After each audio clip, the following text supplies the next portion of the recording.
Elshinta News and Talk. Bu Ipi, kira-kira siapa saja sih yang tidak diperbolehkan mendapatkan hadiah atau parcel ketika Lebaran? Saya boleh tidak, Bu Ipi? Dapat, Bu Ipi. Iya, baik Mas Hendri. Iya. Jadi mungkin perlu saya sampaikan kalau begitu ya sedikit mengenai apa itu gratifikasi. Saya kira untuk pemahaman dulu ya bersama ya, bahwa kalau kita mengacu kepada definisi gratifikasi menurut undang-undang, yaitu di pasal 12B Undang-Undang Nomor 20 Tahun 2001, yang dimaksud dengan gratifikasi itu adalah pemberian dalam arti luas, yakni bisa meliputi pemberian dalam bentuk uang, barang, kemudian ada diskon, komisi, kemudian juga ada pinjaman tanpa bunga, ada fasilitas penginapan, fasilitas pengobatan cuma-cuma, dan fasilitas lainnya lah.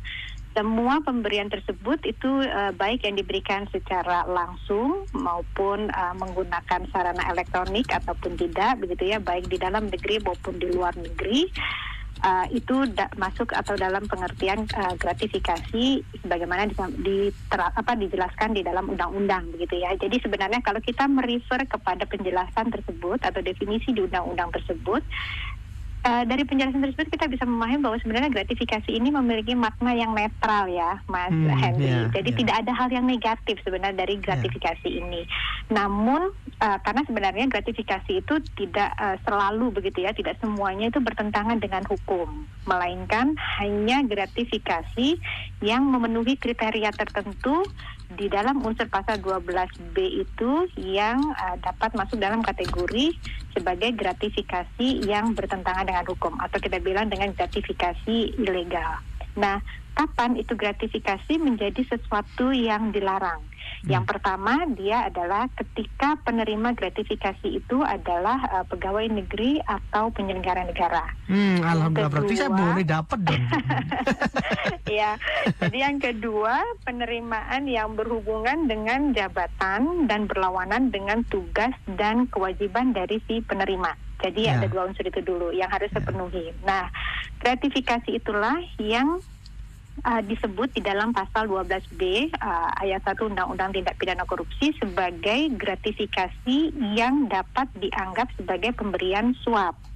Begitu. Jadi ini dulu yang kita pahami. Jadi apa itu gratifikasi? Jadi sebenarnya kalau secara umum tadi sudah saya sampaikan begitu ya. Jadi dan dia akan menjadi potensi ilegal kemudian ketika itu diterima oleh pegawai negeri atau penyelenggara negara dan pemberian tersebut atau penerimaan gratifikasi tersebut berhubungan dengan jabatan dan berlawanan dengan tugas atau kewajibannya. Tapi sebenarnya kan pemberian gratifikasi tidak terbatas ketika Lebaran saja kan sebenarnya, dan ketika di luar Lebaran pun juga sebenarnya tidak diperbolehkan kan, Bu? Betul sekali. Jadi memang ya itu tadi, karena mengacu kepada ketentuan tersebut, ketika pemberian tersebut berhubungan dengan jabatan dan berlawanan dengan tugas atau kewajiban si penerima, yaitu seorang pegawai negeri atau penyelenggara negara, dan dari pemberian tersebut memiliki potensi terjadinya benturan kepentingan, maka pemberian tersebut dilarang oleh aturan hukum tadi.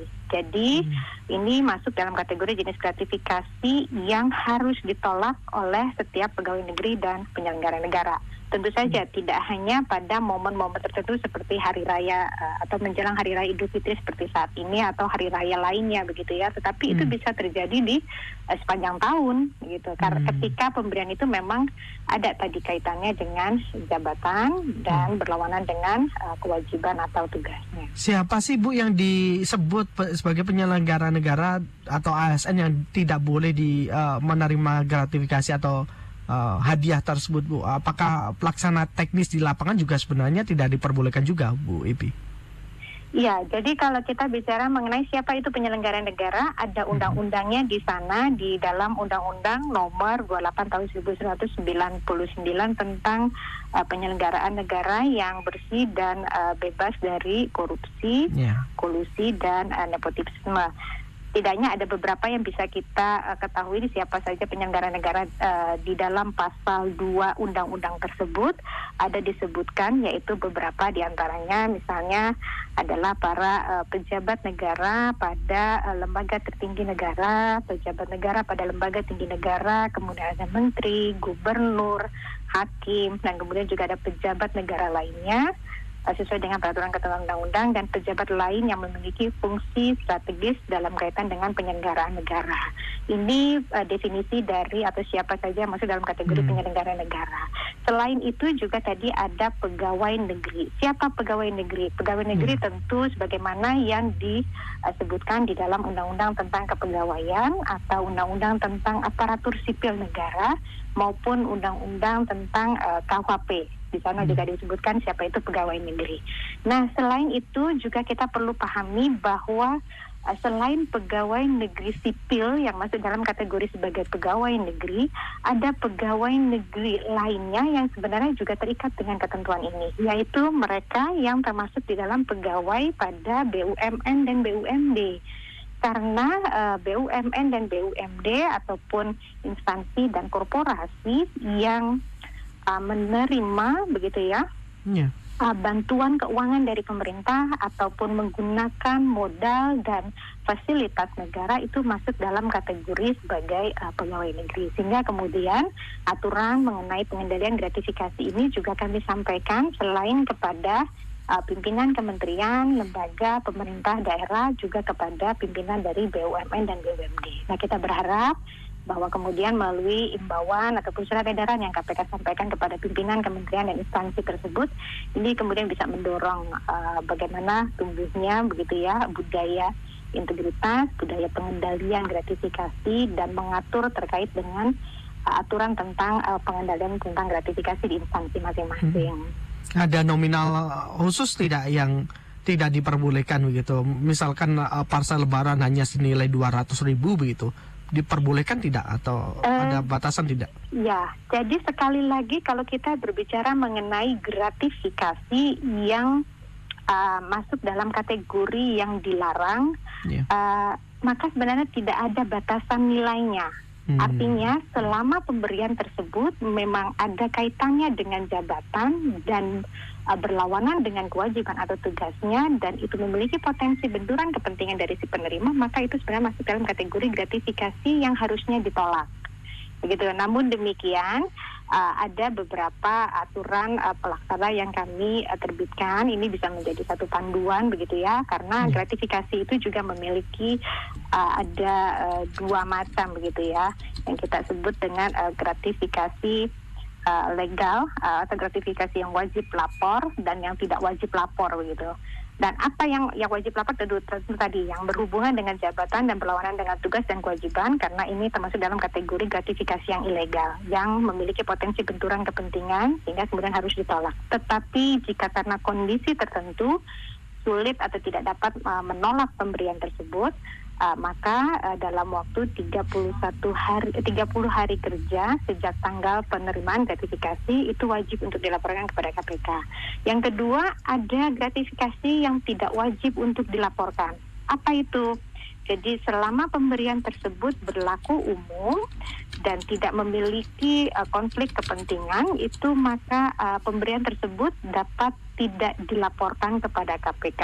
Misalnya pemberian yang ketika kita analisis itu merupakan misalnya pemberian yang diberikan secara umum kepada seluruh peserta di dalam rapat. Dia tidak bertentangan dengan peraturan yang ada, masih dalam ranah adat istiadat atau dipandang sebagai wujud ekspresi keramah tamahan, maka itu beberapa bentuk pemberian gratifikasi yang tidak wajib dilaporkan. Ya. Kemudian kalau gratifikasi yang diatur itu hanya berupa benda saja ataukah dalam bentuk yang lain? Karena bagaimana jika gratifikasi itu dalam bentuk janji begitu Bu Ipi? Contoh mengucapkan selamat lebaran, kemudian ketika nanti perusahaan A akan diberikan proyek, nanti akan diberikan imbal balik begitu. Itu semacam janji saja, Bu. Bisa tidak itu dilaporkan juga Bu Ipi atau bagaimana sebenarnya? Ya, jadi ini mungkin yang perlu kita pahami ya. Tadi saya sudah sampaikan apa itu gratifikasi, nanti kemudian bagaimana gratifikasi bisa berubah atau dianggap menjadi suap begitu ya, dan kemudian ada lagi yang namanya pemerasan. Jadi mungkin ini perlu dipahami juga begitu ya, perbedaannya. Tadi gratifikasi sudah saya sampaikan apa itu gratifikasi dan mana yang wajib kemudian dilaporkan dan apa yang tidak perlu dilaporkan kepada KPK. Dan gratifikasi seperti apa yang kemudian juga bisa berubah menjadi suap. Nah, dia akan menjadi suap ketika sifatnya nanti sudah ada kesepakatan begitu ya. Ketika pemberian itu sifatnya transaksional, ada deal, ada kesepakatan, artinya ada meeting of mind antara pemberi dengan penerima gratifikasi, maka gratifikasi tersebut bisa berubah menjadi suap. Ini kita bilang dengan suap begitu ya, penyuapan. Nah, sementara kalau pemerasan dalam posisi di mana seseorang karena kekuasaannya dia dapat memaksa pihak lain untuk memberikan sesuatu kepada dirinya. Jadi pihak yang lainnya di dalam posisi yang dia terpaksa atau dipaksa untuk memberikan sesuatu begitu ya oleh pihak lainnya. Ini kondisi yang berbeda tadi antara tingkatan gratifikasi, tapi kemudian dia bisa berubah menjadi suap begitu, atau sebenarnya ini bukan gratifikasi atau bukan suap, tetapi ini adalah pemerasan. Tadi ada perbedaan di tiga hal itu begitu. Kemudian kalau untuk mekanisme pelaporannya bagaimana Bu, dan aturan berapa lama sih ketika seseorang ini menerima gratifikasi untuk batasan waktu untuk melaporkannya, Bu Ipi? Iya, jadi menariknya dari gratifikasi ilegal ini sebenarnya ada dua dimensi. Kita bisa bicara bahwa ini ada dimensi pencegahan dan juga ada dimensi penindakannya. Ketika dalam waktu sebagaimana ditentukan oleh undang-undang di pasal 12B Undang-Undang Tipikor tadi, disebutkan bahwa pelaporan gratifikasi itu wajib disampaikan dalam waktu paling lambat 30 hari kerja sejak tanggal penerimaan gratifikasi. Nah, jika pemberian atau penerimaan tersebut dilaporkan dalam waktu tersebut, maka dalam konteks pencegahannya ini ya, jadi sanksi pidananya nanti akan gugur karena dia sudah memenuhi aturan tersebut. Jadi ketika dilaporkan dalam jangka waktu 30 hari kerja, maka aspek pidananya gugur. Tetapi jika melebihi batas waktu tersebut, penerimaan tersebut tidak dilaporkan dan ada indikasi ini adalah gratifikasi ilegal, maka kemudian ketentuan sebagaimana diatur di dalam pasal 12B itu juga bisa diterapkan, yaitu potensi atau pidana dan sanksi pidana yang diamanatkan oleh undang-undang maka dapat diterapkan. Ya, kalau dari KPK sendiri, bagaimana KPK bisa mengawasi segitu banyaknya pejabat negara? Apakah betul penyelenggara negara tersebut menerima gratifikasi atau tidak? Betul, ini menarik sekali Mas Hendri sebetulnya. Jadi melalui program pencegahan KPK, kami mendorong bagaimana instansi, kementerian, lembaga pemerintah daerah, BUMN dan BUMD begitu ya, untuk membangun untuk menjalankan satu program yang kita sebut dengan program pengendalian gratifikasi atau PPG. Salah satu unsur terpenting di dalam program pengendalian gratifikasi ini adalah ada yang namanya unit pengendalian gratifikasi. Unit ini bisa menjadi kepanjangan KPK dalam proses penerimaan laporan gratifikasi untuk para pegawai dan pejabat di lingkungan instansinya.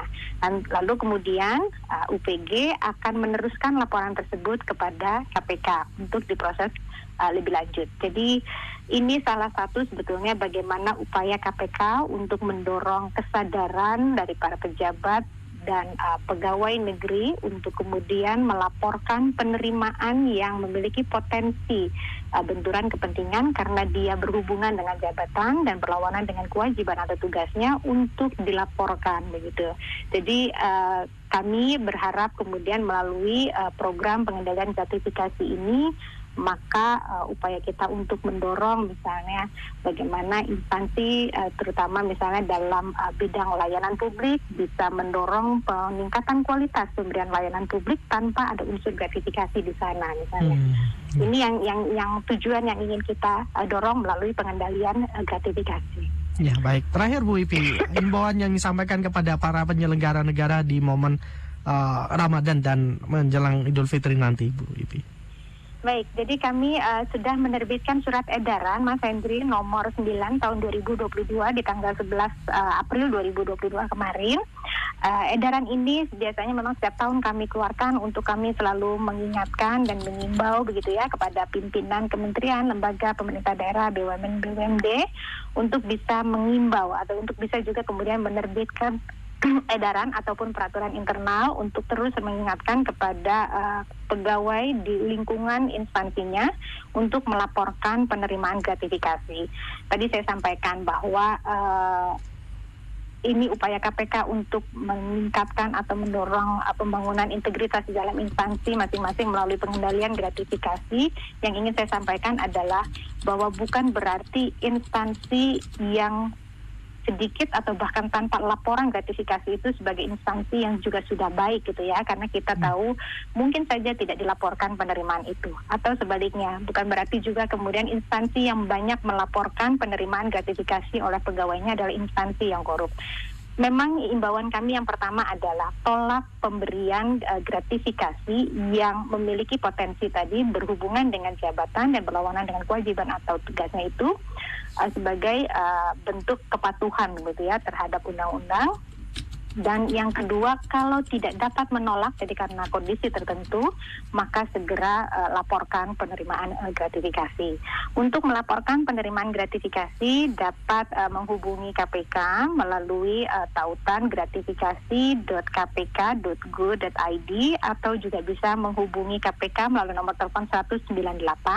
Dan sekarang sudah semakin banyak medium pelaporannya, Mas Hendri, bahkan bisa menggunakan saluran atau aplikasi online yang kami sebut dengan gratifikasi online atau GOL. Nah, aplikasi ini bisa diunduh di smartphone, di handphone, begitu ya. Jadi melalui sistem Android maupun iOS, begitu. Jadi baik pengguna Android ataupun pengguna iPhone dapat mengunduh aplikasi ini, yaitu aplikasi GOL.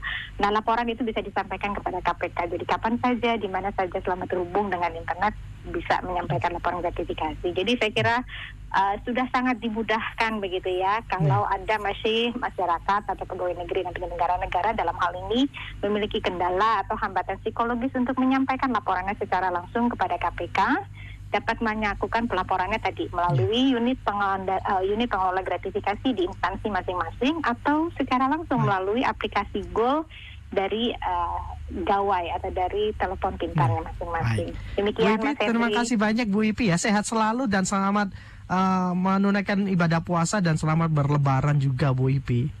Terima kasih Mas Hendri. Terima kasih, sehat selalu Bu Ipi. Selamat siang. Demikian mendengar PLT juru bicara KPK Ipi Mariati. Elshinta News and Talk.